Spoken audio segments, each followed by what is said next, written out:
Would you still love me if I was a worm squiggling through a corpse in the Amazon? Yeah, maybe. In 1980, the world was introduced to an Italian horror film that would eventually become known as one of the most disturbing horror films of all time. The premise of the film was conceived after a conversation the director had with his son about terrorism news coverage, which made him question just how far journalists would go to capture images that sell. The film was seized shortly after its release and was ultimately banned in multiple countries for years. And the story's setup is simple. An anthropologist travels into the Amazon rainforest on a rescue mission, searching for a missing documentary crew. Instead of bringing back survivors, however, he brings back their footage, which soon becomes the center of everything. At its core, the story is about more than the expanse of the jungle. It's about cameras, control, and the line between documenting reality and manufacturing it. This week, we're talking about Cannibal Holocaust.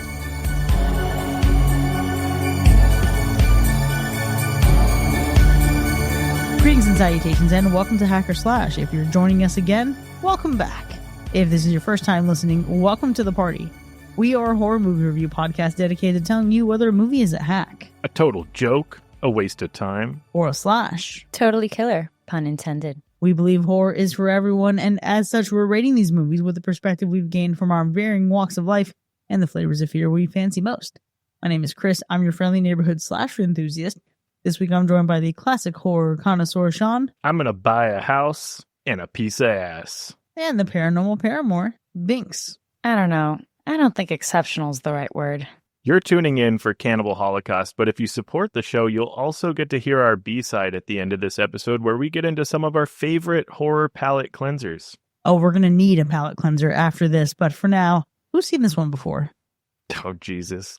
This is one that I saw a long time ago. I mean, probably we're talking 20 years ago by now, and not a film that I will admit I ever thought I would find myself watching again, but here we are. Never say never, I guess. I didn't even know that this movie existed until I was at a party and someone asked me if I had seen it because I shared that I was on this podcast.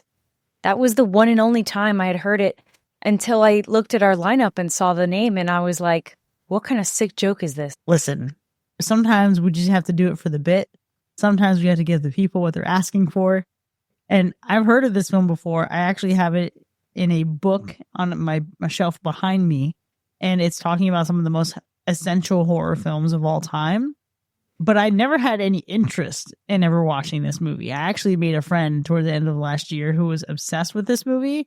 I want to position to you all that when she was younger, she went to a horror convention. And at this horror convention, they played Cannibal Holocaust. And she became obsessed with it and has watched it every year since. Wow. Every year since. And so I thought, wow, maybe there's more to this than meets the eye. Well, judging by how it was described, yeah, for sure.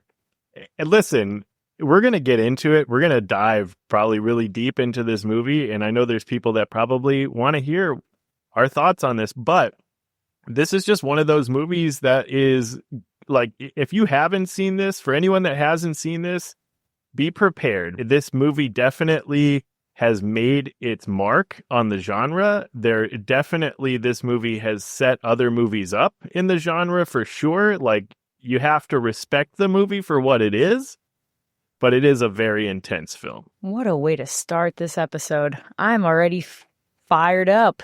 And I didn't even think that, I gave it some time because I let the heat simmer a little bit. I mean, yeah, I guess I agree to some points, right? Because now having watched it, I can see how it walked so others could run to an extent. But I think what happened for me was that I was just continuously told that it's very intense. It's going to be challenging. It's going to be very gory and fucked up, But I felt like up until now, I've really challenged myself in terms of my taste for gore to begin with. I mean, Terrifier is one of my faves. So I silly me, I'm here thinking like, well, how bad could it be? I was at the very least hoping that with the mix of all of that, though, that it was going to have good purpose and like good messaging. and at least be an entertaining or good movie, at least. But then I also got told up until right before I watched the movie that I also probably need to temper my expectations just a little bit. It's not like that good, you know? That was from the perspective of the person who told me, right? Like trying to simmer the hype around it down, be like, all right, Bianca, you've seen some good stuff out there. Like, I don't know about that. But I think it was good for me to have that balance because on the one hand, I was like, oh my God, is this going to be a movie I'm really going to like and be like, holy shit, this is crazy? Or is it going to be something I'm going to hate? I really didn't know. What a delicate balance it is to walk into the experience of this movie. Because to your point, on the one hand, you have, oh my gosh, this is the worst movie on earth. On the other hand, it's, wow, this movie actually has so much happening. And there's a reason why it is as influential as it is. There's a reason why even artists today take inspiration from this film. Very specific categories of inspiration, let's be clear. Like, there's a good that came from this movie, but I hate the price that had to be paid for the good that comes from this movie. We'll get into that in the spoiler zone. But one of the things that I found most fascinating here was the entire sensation of this movie did not feel like entertainment. Mm-hmm. It felt like a test of endurance. And I'm not squeamish. I'm not someone who I think holds back a lot from horror or gets easily disturbed. But this movie made me so uncomfortable basically the entire time, and not in this fun horror way, not even in a tense thriller way, but in a moral way. And I appreciated that through a specific lens, but this movie really makes you sit inside cruelty. It forces you to watch people be harmed, animals to be killed, entire communities to be dehumanized, and then it asks you to reflect on why you're watching and what you're watching. So this movie poses a lot of questions that I found really, really interesting. For sure. Definitely. I think watching this movie, you feel like you're watching something that you're not supposed to be watching. That's the general sentiments of like, when you start lingering in these moments, you're like, what the fuck is happening? Like, I need to maybe take a shower afterwards. The brutality, the cruelty, and just the raw presentation are designed to overwhelm your senses. I'm sure even some of us seasoned horror fans will still feel physically uncomfortable at times watching this, and not from pure blood and guts, but just from the sheer actions that are happening and the events that are taking place in this film.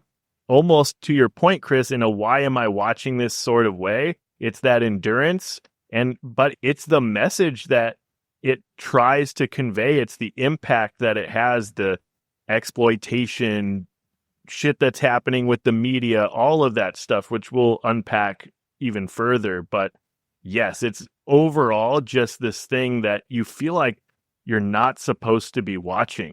That's really what you get from this, outside of, you know, the fact that we are continuing the trajectory of this year shaping up to be the entire year of unnecessary penis. So we're just getting there. Like, I don't know. We're on a roll here. Really got the balls rolling, huh? January is thick. I guess so. January and February are thick. I don't know. I'm just saying. The balls are deep. But it's not what I wish for this podcast, that's for sure. Shockingly, maybe to some of you. I just feel like, yes, I can see its purpose, but I felt the entire time that this was almost, to me personally, like, I want to say borderline offensive, but I think I'm just being nice. I found it to be just offensive. I found it to be really offensive. I found it to be definitely challenging, just as I expected, but challenging in the sense that I'm watching this movie feeling like I shouldn't be watching it. Yes, I agree with you, Sean, 120%. But it was like a feeling of, is this like real? You know, is this really happening? Is this kind of brutality like actually happening, this violence? And then, you know, you dig a little deeper, and I couldn't help but look into this movie afterwards. You get so curious, like, what is this movie? How did this even come to be? How was this even allowed? And you uncover a lot of the just blatant fucked up things that happened on the set and how these indigenous people were treated and such. And so that kills everything. It really does. Aside from the fact that I already felt like I was upset and angry, I felt like a lot of the film was like a joke because the acting is so bad. Personally, it was like a ton of really negative emotions. And then I wanted to parse through all that and find some good in it, because I can respect that these like Mondo films, these shockumentaries, like they are a good subgenre. People love that. I mean, again, I love the gore and whatnot, and the snuff film of it all. But man, it just felt like something was wrong. Something was definitely wrong watching this. For sure. And honestly, that's the biggest surprise that I had. Genuinely how effective a lot of parts of this movie is, but it's also frustrating because there's a layer of hypocrisy. There is a structure that works. The message is clear. There is a shift from rescue to recovery. You consider that dynamic in storytelling, and you lean into this narrative that really talks about and has a commentary on media sensationalism. But the disappointment here is the film itself commits the exact sin that it's criticizing or commenting on. And the movie, I think, kind of plays like a moral gray area here. And it poses questions in certain characters of how you should be feeling about what you're seeing, how you should interpret what you're seeing. But what sucks for me is like this points a finger at exploitative journalism while exploiting animals and people in its own production. And it honestly, it taints everything, just to your point, Binks. The other thing that I thought was really interesting was considering just absorbing this movie from my own perspective as a former journalist. We talk in the beginning of the movie how we dissect these movies based on how our own lived experiences shape how we receive it. I know what it feels like to experience life through a camera lens, where you're close, right? You're physically right there. There's a buffer. The camera creates distance, and you're trained to observe and to document and to stay functional while something human or horrific is happening in front of you. Yeah. And that distance can become necessary. But what this movie does is take journalistic integrity out of the equation, and it causes you to mistrust and distrust and actually disprove a lot of what you see. And that's something that I find exceptionally unsettling. It's a reality that we all know exists, right? And there's a lot of exploitative intention out there. But this idea of people hiding behind storytelling, hiding behind a camera, hiding behind the myth of being a brave documentarian, man, this movie did something for me. And I freaking hate that because I'm just so conflicted for two very big reasons. It makes sense, though, because it's natural to feel conflicted while watching this movie because there is a message, there is an impactful message to be had in this film. Some of the choices that were made and how they went about it, maybe you don't feel great about. And the hypocrisy that you're talking about, Chris, is almost lands their message even harder, to be honest with you, which is a very interesting thing to think about. And I think that one of the things that stands out to me in this film, aside from the brutality of it all, and besides the animal cruelty of it all, is that underneath all of that violence is that complex message about the exploitation by Western sensationalists of indigenous tribes, native cultures, right? And you think it's about the tribe of cannibals, and it turns into something a little bit different, and you find yourself not rooting for who you might think by the end of it all. That was what was surprising watching this film. And of course, the most disappointing thing about the film are the choices that they made with the use of the animals and even people. And despite how powerful or impactful the uses might have been for the story. So in a nutshell, the surprising thing is that Cannibal Holocaust actually does have something to say. The disappointing thing is how they say it. Absolutely. You took the words right out of my mouth. And I think that's why I'm so pissed. Because I just feel like, to both of your points, right? Exploring journalistic integrity, especially in these underdeveloped areas, these marginalized communities, these indigenous cultures that we never, ever, ever really get to see at the forefront. That is something that's worth being out there in film and something I'm super curious about. I studied sociology and anthropology for this exact reason, because I felt like, again, especially being Hispanic and Latina, I just felt like it's something that I really wanted to get into and try to uncover and understand more because it's all so complicated and layered. And I'm not saying that I'm expecting this from obviously a shockumentary film. Of course not. But I thought at the very least, could we invest in a little bit better acting? Because that's my problem, is it also felt a little bit like it was a joke. It was all a joke. And that's what was disappointing, is that some of the acting was so bad that I'm like, how do you want me to even take some of this seriously? There was a lot of potential to do something very shocking, yes, but to do it really right. And I think I just landed on the other side of the fence where I'm just too upset to look past it. I'm too upset to look past that hypocrisy for sure. And that being said, too, I think it's also just the scariest part about it also is that this movie even got made, was even like seen, distributed, sure, banned eventually. The accountability also was, had, because I read up on, cases, court cases, I guess, and whatnot against the directors and some of the crew involved, obviously, with the animal cruelty, with one particular scene. So I feel okay about that, but it is a little scary to think that on the one hand, a movie like this was made, sure, that's aside, but just scary that this is like a real topic. To your point, Chris, like this kind of journalism is a terrifying thing to think about.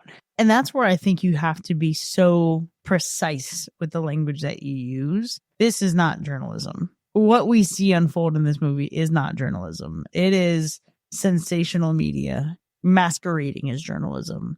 It is, I'm going to be the wolf in Little Red Riding Hood dressing up as grandma just to get myself into an opportunity. This movie, for all the horror that we see, for all of the absolute abhorrent behavior that we see, I didn't find it scary in the slightest. It's for sure gross. It's for sure disgusting. But this isn't the type of horror that you watch and expect to be jump scared, expect to be, honestly, any form of fear that you have over so many different horror movies we've seen since this movie came out. But where this movie hits far harder is in this disturbing quality. It's ignorance, it's cruelty, it's how easily people can justify violence when they believe they're doing something important. It's how characters can convince themselves they're telling a meaningful story while they're committing atrocities for better footage. It's how easy it is to slip into some really fucked up logic. And so those same justifications get used in real media, and the lines get blurred way too often. And the real horror of this movie then is you're sitting here and you're watching this like civilized society behave like monsters while pretending they're professionals. And that is the thing that you should be more scared of, especially when you think about that kind of horror enduring as long as we've had an organized press. Yeah, for sure. The movie, the disturbing, it was the right word to say there, because it's less about being scary and more about being deeply disturbing. And for a lot of people, I think that can actually be worse. I think the realism of the film gets to you. The ethical lines matter to you, making you feel something. It's horror that feels mean and really gets under your skin and lingers there for a while. So it's a very interesting type of horror that we're getting in this film that I think, unless you're really a hardcore horror enthusiast, it's probably not your bag. That it is not. And that's okay. I think that despite my feelings, though, original, certainly. I mean, quite literally. I do love found footage. I do love mockumentary stuff. Pioneer of that, most definitely. I wasn't expecting that component of the film, so that was kind of cool in a way. Wasn't having a good time with everything else, but did really like how it was shot and how it was literally finding this footage from this team. I went into the film blind when it comes to that piece of the plot, so I thought that was an interesting take. And then I can see the value in all of that too. For sure. I mean, like it or not, Cannibal Holocaust did pretty much invent, or at the very least popularize, the film within a film horror framework. It was one of the early, if not one of the earliest ones, right? the recovered film as a storytelling engine and using realism as terror rather than some spectacle. You can really see the DNA of this film in future movies to come, like The Blair Witch Project and Wreck and VHS and even Paranormal Activity. You could see it all in there. There are arguments that, maybe certain movies invented the found footage genre, movies like The Legend of Boggy Creek from 1972 or Last House on Dead End Street from 77. But the long and the short of that is these are not technically found footage horror films. They are either like pseudo documentary style films or just gritty realism, but not necessarily found footage as a narrative device. And so when you think of Cannibal Holocaust and what it did for the genre, it really kind of birthed this found footage genre. For sure. This is the thing that really brought found footage into mainstream horror, even if its banning and reception meant that it gave Blair Witch the bigger opportunity to really take it off and run. Because the Blair Witch Project is similar methodology, but less problematic. Right. Not killing live animals on screen in Blair Witch Project, But when you look at even some of the shots that we get in both films, pretty similar. Very similar. Now, what I appreciate about this one, though, is this movie takes the element of found footage and uses it when mixing up an other framework to really put you in the same position as an executive deciding whether this is something that should be broadcast. And I think that moment, that choice, that is smart. That forces reflection.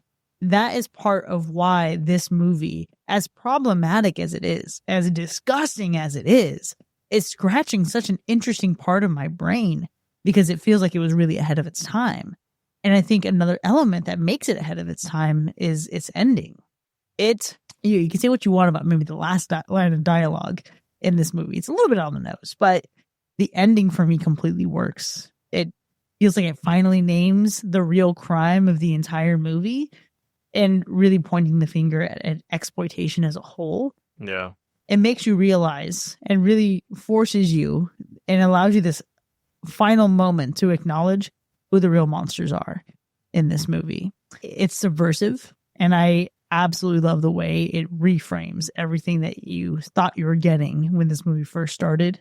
Yeah, for sure. The ending to this movie, it's quiet, it's bleak, it's damning, and that's what makes it hit harder than any of the gore that came before. I feel like the film closes with moral exhaustion. It also gets to a point where it basically pulls the rug out from under you and changes direction with the characters as you're watching the film, and the ending lands on a chilling and understated note. There's no justice and there's no real lesson learned on screen. The cycle of exploitation just continues. And continues and continues. Yeah, I'm with both of you on that one. I feel like it does hit the mark with wrapping up the messaging. I just wish it wasn't too cliche and cheap with the dialogue, because that, again, goes back to what I've been saying. Great bones to an extent, but boy, oh boy, that execution is a little tough on that end. But I think I can see also how this continues to be a little bit of that pioneer on that front also, because I instantly, when it wrapped up the way that it did, I was thinking of how many other films, like you mentioned, Chris, kind of talk about this idea of who is really the monster, whether it be, in this case, exploring this, primitive society, right, versus the modern civilization, or other films where it's kind of like maybe a crime, murder, who really did what, or what are the motives. We've seen lots of films do this, whether it's in horror or thrillers, etc. So I think that the ending here was, God, I can't believe I'm going to say it, satisfying, mostly because certain things unfold that I'm like, thank God we're finally here. But in terms of messaging, it also does a good job of just like sticking it to the landing and making sure that it gets the message across despite all of its hypocrisy. Well, hypocrisy be damned. I can't wait to see how this shakes into some ratings. And before we get there, woo boy, Sean, how would you describe the Gore score? Oh man, this is such an interesting Gore score to talk about, because the gore in this movie is extreme, but not in really that splatter movie way. It's raw, it's mean, it's confrontational, which is why it hits harder than movies with way more blood involved, right? When you think of movies like Terrifier and things like that, this movie can hit way harder than that just because of how raw and confrontational it is. The gore and the violence is very explicit with prolonged shots, little to no cutaways. The violence is shown in full, often lingering longer than feels necessary, making you question, like you said, why you're watching this, right? Like, why are we sitting here watching this unfold before us? It's something that even you mentioned, Chris. And all of this to say, Cannibal Holocaust earns itself a severe level of gore due to the intensity and those prolonged shots, and also the use of the animals. Can we also just stop to appreciate for a moment that we had the Bone Temple, we had 28 years later. So we had people in woods eating other people. We had spinal columns being ripped out of bodies with decapitated heads, and still did not necessarily equate to the same level of gore as this movie from 1980. Yeah, that's what I'm saying. Well, I'll be damned. And what about the animal report? Binks, this is probably your time to shine for the whole year. Oh, for the whole year, for sure. Actually, let's just say the history of Hacker Slash, because everyone buckle in. This is going to be, God, I freaking hope, the worst animal report in the history of this show. It is so disgraceful and abysmal that, I mean, usually I try to make light of these things. Like, no, I'm actually really pissed. This is terrible. This is actually terrible. There is actual animal cruelty to 8 different animals. One death specifically done because they needed another take, so they beheaded the animal again. So do with that information what you will. Please prepare, because it is not a good time. It is not a good time to watch. Well, let's go ahead and get into our ratings. Cannibal Holocaust from 1980, the film long banned. Is it a hack or a slash? I'll start us off because I think I really, really try my best not to make it known very early on, but this is one that I don't quite care if it's known very early on. I haven't felt this passionately about hating a film in a good while, probably since The Mean One. And I'll go on record and say that I would rather watch The Mean One 5 times back to back than ever see this movie again. I think that it is very upsetting, offensive, like I said, mostly because of its hypocrisy for sure. And I'm so glad that we get to discuss this, because if I watched this movie from that friend that told me at the party to watch it, and we didn't have the context of sitting down and unpacking this movie, I don't think I would have really been able to understand a lot of that journalistic perspective. And I was super excited to hear both of your takes on this, because on the one hand, Sean, I know that you're like passionate, you're like a horror, like gore guru. So I was just interested to see how you would take it. But Chris, especially you, because you are a former journalist. So I just felt like this is something that I don't know much about. So I don't know if my reaction is warranted. Does it have a place at the table because I'm just like upset, you know? There is a lot to say with this movie. I get it. But I just felt the execution was making a mockery of the whole thing. And that's what I really struggled with. I'm all for the gore. I'm all for the uncomfy things. I love movies and horror movies that challenge you, that we're going to have things on screen that are really going to test you. I'm all for that. I think it's important to get pushed. But this was just a line that I never thought that I would have to cross. And it's going to sit with me for a while. So I'm going to give this probably the strongest hack that I've given in my time on the show, for sure.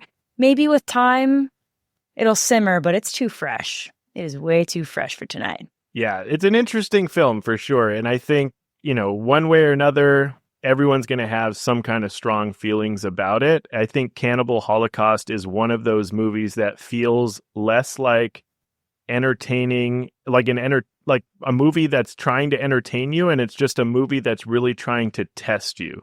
It's really, Chris, you said endurance, and that's like the perfect word for that. I think that this movie, it's shocking, it's brutal, it's deeply uncomfortable, but it's also undeniably influential. And this movie, this film, it helped lay the groundwork for the found footage subgenre that we know today, which is what I think makes this movie really important to horror cinema history, as well as the message that it tries to portray. And it uses these recovered reels and documentary realism in a way that was genuinely ahead of its time. I think decades later, you can still feel its DNA in everything from the Blair Witch Project to modern found footage horror. And what I think is surprising about this movie is how complex the message actually is.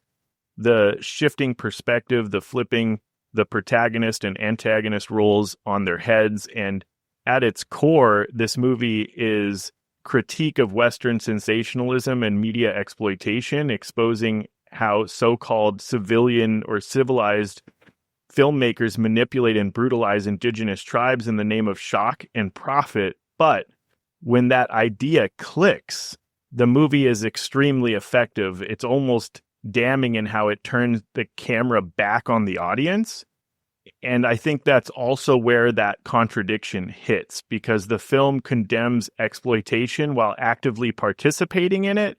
And there is animal cruelty that's impossible to separate from the viewing experience and makes the movie incredibly difficult to defend or even revisit.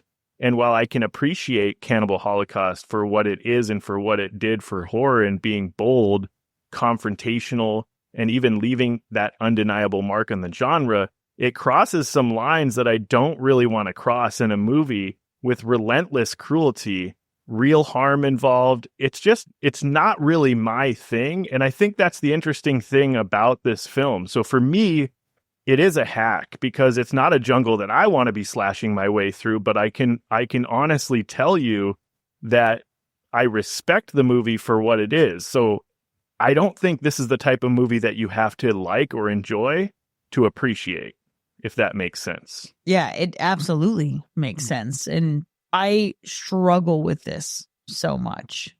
I fundamentally and vehemently disagree with so much of what happens in this movie. When I think back, I mean, at this point, it's been over 400 episodes of this podcast. There have definitely been some movies that do some things that are similar to this that really piss me the fuck off.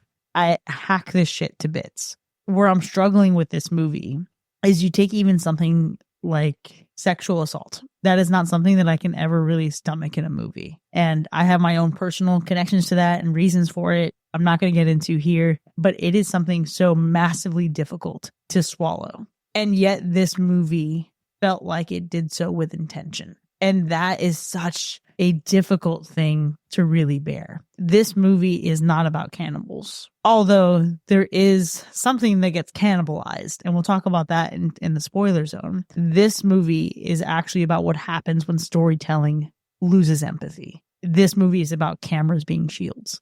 This movie is about professionalism being a mask and pseudo permission to be your absolute worst self, about journalists, about filmmakers crossing lines from witnesses to participants to instigators. And I've lived that distance, right? So because being close to reality while being buffered by equipment and responsibility, it really messes with your brain. And you can get so emotionally detached while focusing on the role that you're executing in that moment. And I think that's what makes this film resonate for me in such a very deeply uncomfortable way. While I've never done anything even close to what this movie reports, I have had my own examples of moments where I was like, this is trippy. This is a weird moment to be in. And I'll talk about that more in the spoiler zone. But this movie shows what happens when documenting suffering becomes more important than preventing suffering. And that is the real horror. It's not the jungle. It's not the gore. It's the moment when someone decides that getting the shot is what matters more than human life. And that is something that we still see today. Cannibal Holocaust is undoubtedly significant. And Sean, you mentioned it. It is influential. It does make you think. But it also exposes how thin the line is between observation and exploitation. And coming from someone who is done that work for the United States government, no less, that is the part that sticks with me. It's not the cannibalism, but it's the complicity. So I don't know how I'm going to feel. Like, similar to Binks, it's too fresh, and maybe my feelings will change over time. But for now, I'm leaning on the side of Slash. Not because I enjoyed it at all, but because it has impact, because it makes its point, because it provokes thought, because it also carries deep ethical failures that keep it from being a masterpiece. So I guess more than anything, it's a Slash with conditions. This is a Slash-strisk, for sure. And with that, Cannibal Holocaust has earned 2 hacks and 1 Slash-strisk. Now, you can find this movie a number of places. Good luck on which versions you might find. If you find yourself someone who cannot stomach the animal cruelty, I don't blame you. You shouldn't have to watch that. There is an edition floating out there that cuts that out. But either way, check it out or don't. But join us in the second half so we can really dig into these spoilers. We'll see you in a bit.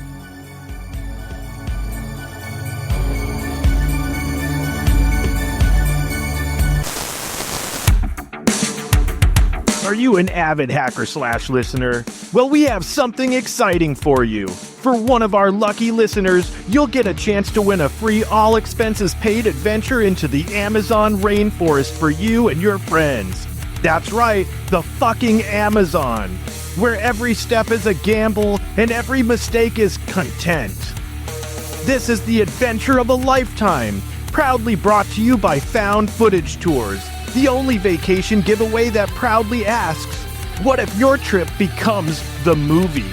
What's waiting for you out there? Poisonous plants that look way friendlier than they are. Venomous insects that absolutely did not evolve for your comfort. Snakes, spiders, and reptiles with a kill count and 0 patience. Rabid monkeys who've chosen violence. Anacondas big enough to turn you into a blooper reel. Alligators who consider kayaks delivery devices. And yes, rumors of people who don't waste food. Totally unconfirmed, probably exaggerated, but hey, that uncertainty really adds to the runtime. But don't worry, you'll be fully equipped with cameras, because if there's one thing Cannibal Holocaust taught us, it's that shaky footage survives longer than the filmmakers. So get ready to capture every mosquito bite, document every bad decision, record the exact moment you realize nature is the final editor. Important disclaimers, you might not come back. But if you do, incredible memories. If you don't, even better footage. Either way, the forest wins and your friends get a haunting final act. So enter today with Found Footage Tours, where the experience is immersive, the danger is real, and the line between tourist and cautionary tale disappears completely. Found Footage Tours. The camera keeps rolling, even when you shouldn't.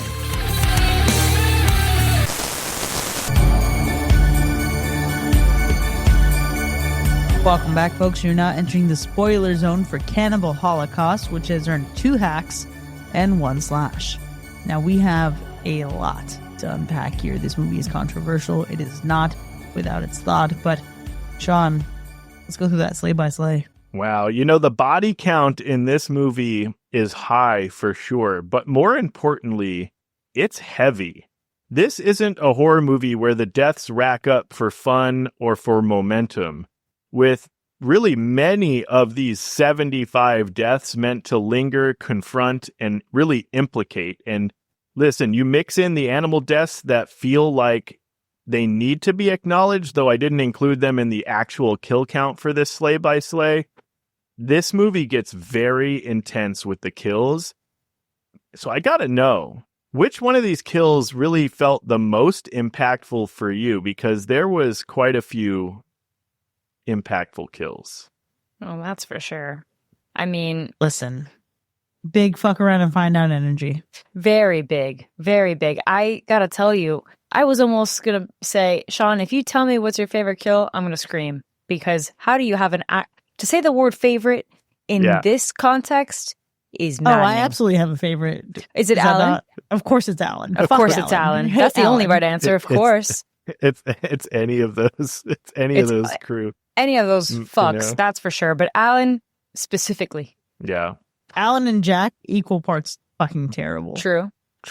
I don't know. They were competing for the 1 and 2 spot. Definitely crazy. Any of that crew would be really the only favorite kills you should have that wouldn't be morally questionable. However, there were some like really intense deaths. I mean, just crazy deaths, right? You get to see like just some really intense stuff. There's somebody literally being filleted open. That's going on. Somebody's literally impaled through their mouth on a stake. That's wild. Like, there's some intense shit going on. That impalement, for the government to think that actually happened and they needed to investigate them because they thought that potentially it was a real thing, tells you everything you need to know. That's craziness. Yeah. On the one hand, I can say, damn, that's a crazy kill, crazy shot. On the other, when I know how fucked up that set was, I'm like, I'm so glad you investigated that because one could never know. You just got to be sure. Yeah, for sure. One of my favorite like moments, though, that is, I guess, technically part of the slay by slay, but it's just really highlighting the gore in the movie. And like that, one of the great like horror aspects is when they stumble upon that corpse in the jungle and the body lifts up and it's just a decomposing body and you've got like the bugs and the worms crawling through his eyes. And I was like, dang, that's a great shot right there. That was fantastic. Would you still love me if I was a worm? So good. Squiggling through a corpse in the Amazon? Yeah, maybe. Yeah, maybe. And listen, cred to that guy for knowing who that was based on the teeth. Yeah. Okay. Who the fuck knows someone so deeply intimately that they can recognize them by teeth without being a dentist and also not having super distinguishable features? I mean, he was looking all the way in the back. He wasn't just saying, hey, you got a whole grill on the front. Yeah. He was just like, hey, that one tooth all the way in the back, I fucking know that tooth anywhere. I remember that cracked molar. That's because they've made out. That's what they don't want you to know. Now, Keith. Literally, no, Keith. For sure. That's my theory, and I'm sticking to it. 100% though, looking at the stellar practical effects in this film, all it does really though is piss you off because you know they would have been able to just do this for animals. Yeah. Let's talk about it. Because what the whole fuck, okay? You guys warned me, all right, before watching this, moments before, right? Where like, you were telling me, buckle in, Bianca, it's going to get real bad. It's going to get real bad. And I thought, nah, yeah, okay. Like, all right, maybe like a bird or something. Not to say that some animals, you know, are higher up on the rank than others, but unfortunately, bird deaths seem to be like the big thing with the animal report. They're the easiest ones to go, I guess. It's really sad, really. So I thought maybe it was something like that. Probably the easiest to fake, too. A fake bird flying into a window or something. But absolutely. Yeah. But like, no, that's not actually what happens at all. That's not even an animal, I think, that dies. Out of the 8. A decapitation of a monkey? 2 monkeys? Yeah, that was brutal. Son. That was definitely tough. Nah. The turtle? Get the fuck out of here. You know that it's bad when the director himself was like, shouldn't have done that. No shit, bro. You think? In hindsight, it probably wasn't the best choice. Yeah, I need you to know that I watched this movie twice. Oh, Sean watched this movie once in life a long time ago and then like had to get through it again. Yeah. I cannot imagine watching this when it came out, much less even just watching it today, because the fact that you hear the animals' screams, the monkeys' screams, the squeals, the reaction, the fact that you see the turtle struggling so much, it is horrific. And there's a lot to unpack there because I know there's also the perspective of, well, if you eat meat, you condone this.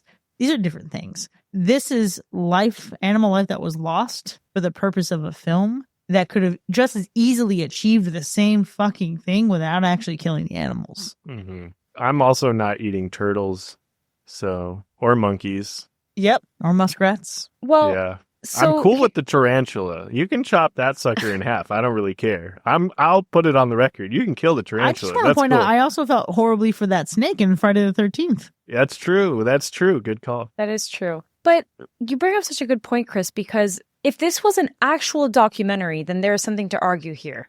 Because while we're at it, we can just talk about how wildly inaccurate this movie is, obviously, to begin with, because the indigenous tribes that they're talking about in Colombia and Venezuela that border Brazil, like, that's just not correct.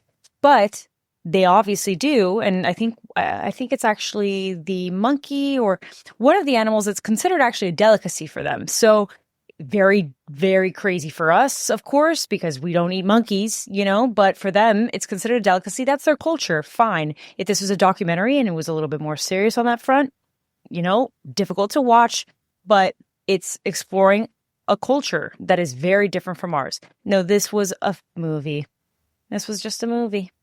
And they had all of the resources to do all the other practical effects, but said, fuck the animals, which is just a choice. So I could do without. Can we give some credit to the score, though? Incredible contrast, really, to what's on screen. Such a disturbing juxtaposition. And I think what I love most about this is you have this like serene sounding music when you're looking over the expanse of the jungle. But it does add a lot of emotional weight where really, if you were just to look at this entire movie without that music, you would just be devolving into pure ugly. The score is absolutely it.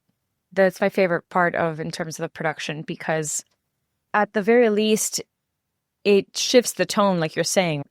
The main theme song, I think, has also just been reused because it's this weird, uplifting, like, serene song that feels like, okay, I've just encountered something like beautiful, but like conflicted. But did I really just watch a ton of death and mutilation and violence? It's very, very contrasting, but I really liked the score. That's definitely going to be something that's going to stick with me aside from all the horrendousness. Yeah, for sure. I think the score was really good. I also feel like the technical strength of the cinematography was also something that I think can't really go unnoticed. So I got to give it up for that, in the overall realism in this one, that handheld camera work, the natural lighting that they use, the rough framing, the imperfect shots. It feels almost accidental, unpolished, and uncontrolled. And I think that is exactly why the found footage portions work so well in this movie.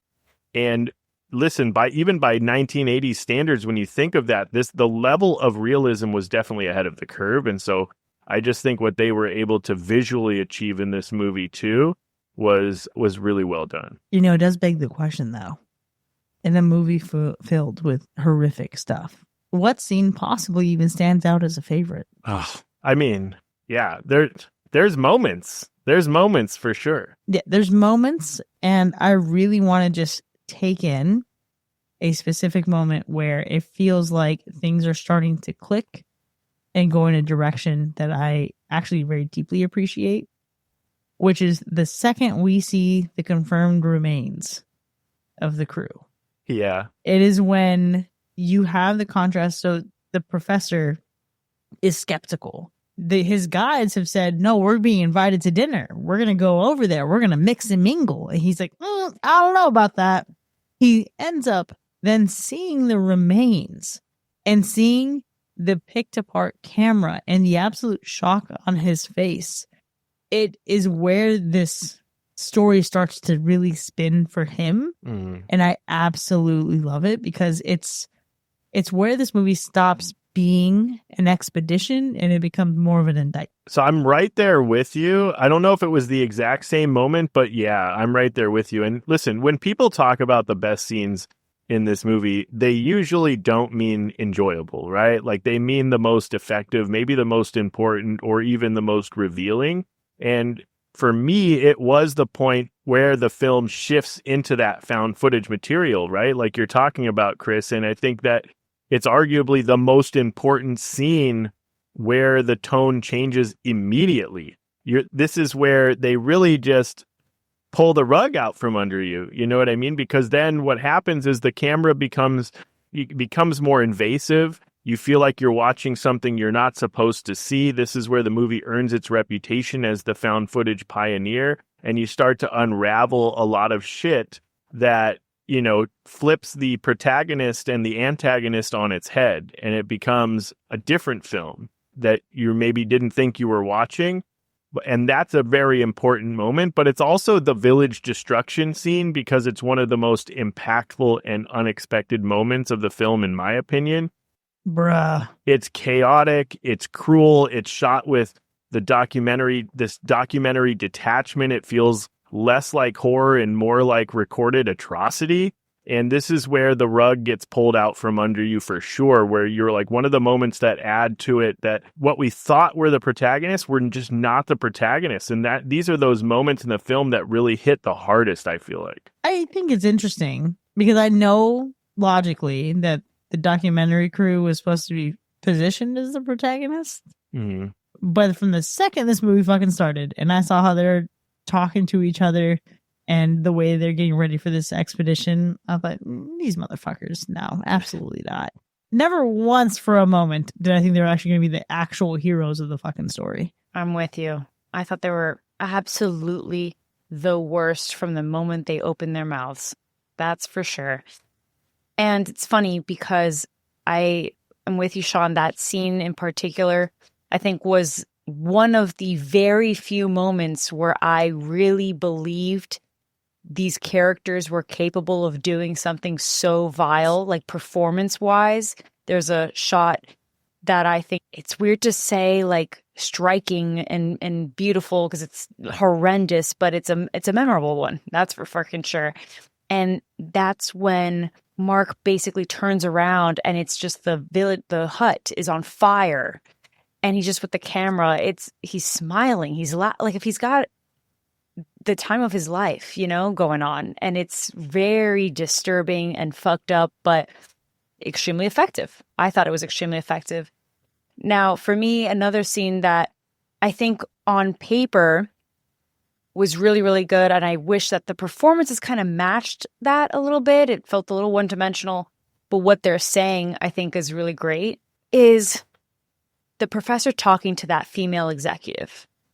When they're going back and forth about, you know, listen, people love sensationalism, you know? She says something insane like, come on, professor, let's be realistic. The more you rape their senses, the happier they are. Yep. It's not that exact phrasing, but it's pretty fucking close. Yeah. And what a disgusting moment.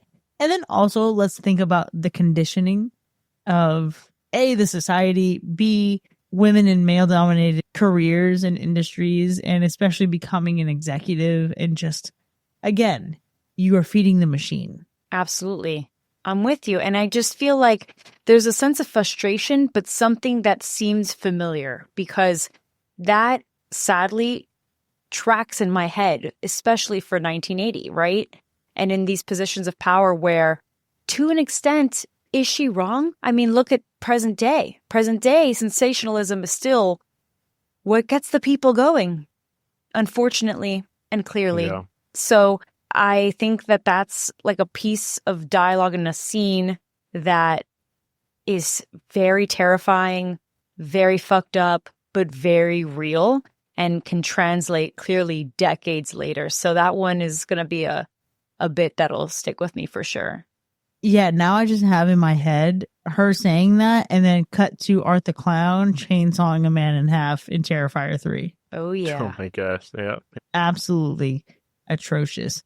Now, one of the things that I actually love most, especially about that scene and how we explore what's happening in the context of the indigenous tribe, in the context of the documentary crew, and then back with the executives who are reviewing this footage, and you have the professor who is really trying to be a moral counterweight to everything that's happened. Sure, we have the crew. They're not meant to feel like fully realized people because they're symbols, right? They represent colonial arrogance. They represent media entitlement. Yeah. But the professor is the conscience of the film.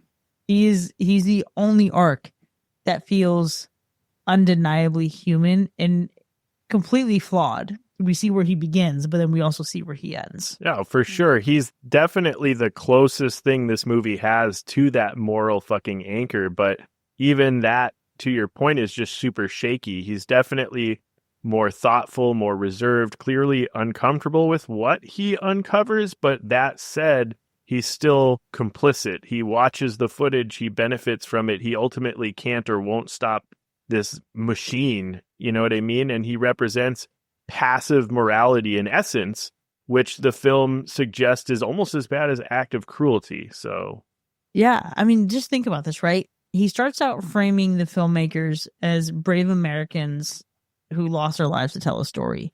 He even says, I wonder what crime could have been so bad that they endured these atrocities. Mhm. That's familiar language, right? That's how we mythologize journalism. But then he watches the footage and then realizes that they're less like reporters and more like predators. It's fascinating to see his shift from curiosity to horror. yeah. Because for, being as spotty as you say the acting is, I felt like his performance was particularly strong, even if it isn't super well directed in some moments. His arc mirrors something real, right? Which is that moment that you realize documentation doesn't equal morality 100% of the time. Yeah, I think also what's interesting is when we talk about, and this is a touchy subject, but when we talk about the indigenous tribe, right? I think this is where the film gets super complicated as well. I think they are initially depicted or framed as violent and savage, and it's later revealed that they are actually just reactive and provoked and exploited, and they aren't given really any like real characterization either. They're almost treated as objects instead of people, which is part of why this film is so ethically tangled, and it critiques dehumanization while also participating in it, which is just like, these are the things where the hypocrisy of it all is, it's there, but and it's fucked up, but it also lands the message that much harder. So it's like, fuck, like it's bad, but it hits. Of course, because when Deodato is basically treating these Native Colombians like if they were garbage on set, I am not so surprised that this was a film about an indigenous culture misunderstood. So I guess he was really in the film, really in the film. It's classic, though. It's classic. Most of these films that are trying to tell the stories of marginalized communities or indigenous communities and such, if they're not spearheaded by someone who is a part of that community, they're going to come out something like this. Funny enough. And again, effective, because that is the story, right? That is the theme. I will be a little bit more forgiving on that part if I must. I want to take a moment to explore a thought with you all. When you think about the title, Cannibal Holocaust, where did you find the cannibal of it all?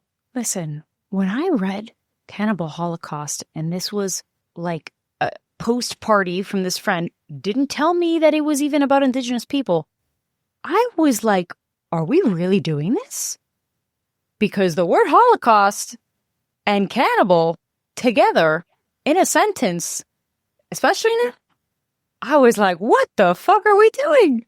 I was scared, but I had a lot of trust because obviously. But I thought that it was going to be something very weird. I didn't know that it was even going to have to be, or I didn't know that it was going to be about the Green Inferno or anything of that nature either. So I was like, are people kind of like stuck in a place where they have no choice but to eat each other? I was making up things in my head.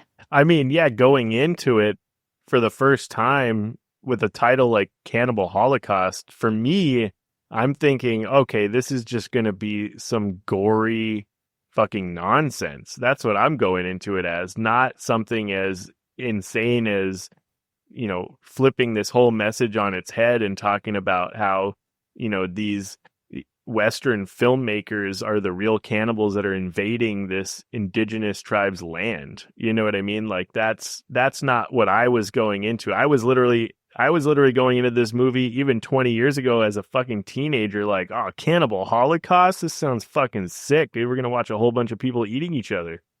And that's just not really what it was. I don't even think I was prepared for it, to be honest with you. I mean, realistically, how could you be? Right. I completely get the cannibal at the surface level being the literal feasting on people. Totally get that. What I think is interesting is considering then the professor's last line of dialogue, right? When he's asking or he's really commenting, I wonder who the real cannibals are.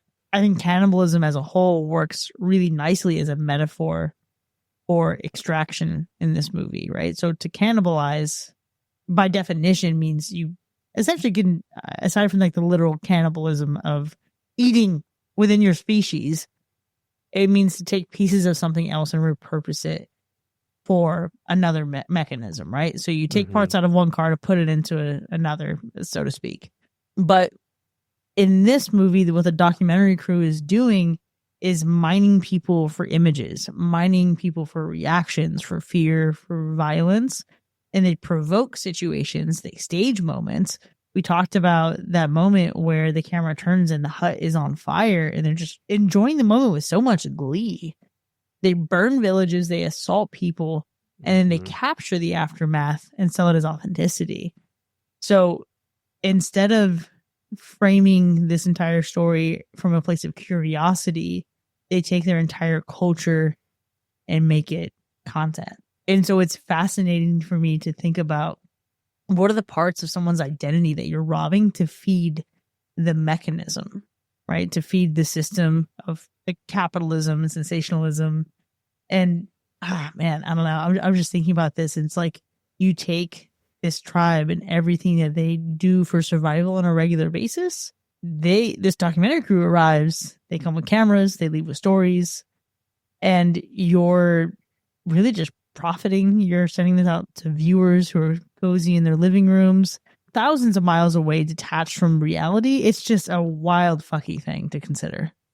Yeah. But in truth, that might actually be the best part of this movie. Or at least something that I didn't think I would consider the best part of this movie going into this episode, and definitely thinking of it now in this conversation, which is the whole point of our show. So thank you both for that. I think this is a movie that I struggle with recommending, but if you were to watch it, I really hope that you watch it with others so that you can have dialogue about it. Because that's the best part, is unpacking all of these things and how divisive it is, how hypocritical, but then also how poignant it is in terms of journalism and how well it translates to today, even. So I'll give it its flowers for that because it does make for good debate. That is for sure. Yeah, for sure. I mean, for me, really, the best part of this movie is really just the impact that it had on the genre. Wow. Look at these great compliments you're giving this movie. Don't worry, I'll double down, triple down again. Worst part of this movie is killing animals on screen. How fucking dare you? There's a lot of things in this movie that I can look the other way on. None of it is how it's made, and none of it is about these animals. I'm even thinking about the actress who played Faye, who had objections to showing her breasts during a sex scene. And so not only did that become something that had to happen, but then she was ridiculed and abused, not necessarily physically, but like emotionally and mentally on set. Because not only is Alan Yates the best kill, but the actor is also scum. Because did you read about how he basically made her feel like garbage and, I mean, humiliated her because she didn't want to have sex with him to prep for their sex scene? What? I can't. It's too much. This movie is wildly fucking problematic, and I'm confident the more I learn about it, the more it's going to piss me off. I'm giving this a slash to respect what it has done for the genre, but none of that justifies or excuses what this movie was like behind the scenes. And so I feel as though I've really done my time. I've watched this movie now twice in less than 30 days. And so I plan on never watching this again. Not because this movie failed completely, but because I feel like I have absorbed its lesson, I respect its place, and I don't need another pass at this. I am so right there with you. I'm going to say something so crazy, and I, in the moment, really do feel it. I would rather watch Insidious again than watch this. You cannot pay me. I will not do it. Now, all the respect. I love found footage, love mockumentary. Thank you for spearheading it. I don't even want to hear the word Cannibal Holocaust in the next 30 days. Just give me a break. Let me have a lot of a palate cleansers before conversing about this again, because it's a tough one. Yeah, it is a tough one. And, I think we're all aligned, right? Like, it's a movie that I think everyone, if you're really a hardcore horror fan and you're really into cinema, it's probably something you should at least visit one time. And I think while I can appreciate its impact on the genre, the horror genre, found footage, all of that stuff, it's just not a movie that I enjoy watching. And I highly doubt that I too will ever watch this movie again. So yeah, I hear you.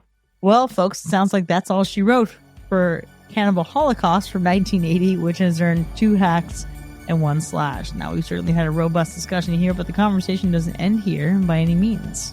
Yeah, if you want to find out how you can check out some of our lost tapes and go further than this episode, consider supporting the show by visiting patreon.com/hacker/, because this is where you can enjoy even more of the show, including bonus content with early access, extended episodes, movie nominations, and live shows. We'll see you next time, folks. And remember, the more you carry, the quicker you get tired, the sooner you die. This is going to make us famous.